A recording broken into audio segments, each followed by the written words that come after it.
Hi, I'm Sangeeta Tamang, a dental surgeon. So welcome to my mini vlog of health camp. So आज चाहिँ हामी उमाकुण्ड गाउँपालिका प्रीति र बाम्ती भण्डार भन्ने ठाउँमा चाहिँ स्वास्थ्य सेवी लिएर जाँदैछौँ। हामी अस्पतालबाट निकै ढिलो हिँडेको कारणले नि होला सायद उमाकुण्ड गाउँपालिका पुग्नलाई चाहिँ धेरै समय लाग्यो। करिब 9:30 बजीतिर पुग्यौँ। त्यसपछि चाहिँ हामी मजाले सुत्यौँ अनि बिहान उठेर चाहिँ मजाको भ्यू हेर्दै हामी चाहिँ हस्पिटलतिर लाग्यौँ। अनि हस्पिटल जाने बाटोमा चाहिँ यति धेरै ऐँसिलो पाकिरहेको थियो होइन। अनि हामी चाहिँ ऐँसिलो टिप्दै खाँदै हस्पिटलतिर जाँदै गर्दै थियौँ। अनि त्यहाँ हस्पिटलमा पुगिसकेपछि चाहिँ हाम्रो दिपेन्द्र सरले चाहिँ हामीलाई पुरै टुर गराउनु भयो।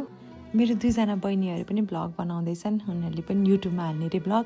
अनि त्यसपछि चाहिँ हामी चिया खाना गयौँ अनि अलिअलि भिडियोहरू खिच्यो। त्यसपछि चाहिँ हामी फर्केर आयौँ अनि खानासाना खाएर रेडी भएर बहिनीहरू मेकअप गरेर अनि हामी चाहिँ क्याम्पको लागि रेडी भयौँ। बिरामीहरू पनि टन्नै आइसक्नु भइसकेको थियो। यति धेरै बिरामी, यति धेरै भिड थियो, हामी त अचम्म परिसकेको थियो। एकचोटि त डर पनि लागिसकेको थियो, तर पनि मजाले सबै कुरा म्यानेज भयो। हामीले चाहिँ डेन्टलमा लगभग 115 भन्दा बढी पेसेन्टहरूलाई चाहिँ सेवा दियौँ होइन। धेरैजनाको एक्सट्र्याक्सनहरू, दाँतहरू निकाल्ने कामहरू पनि भयो। दिनभरि चाहिँ यति रस थियो कि हामीले खाजा पनि खान पाएका थिएनौँ। अनि त्यसपछि फलफुलहरू लिएर आइदिनु भएछ, फलफुलहरू खाएर हामी चाहिँ त्यसपछि दोस्रो गन्तव्य बाम्ती भण्डारतिर लाग्यौँ। अब पार्ट 2 चाहिँ अर्को भिडियोमा है त। ल बाई बाई।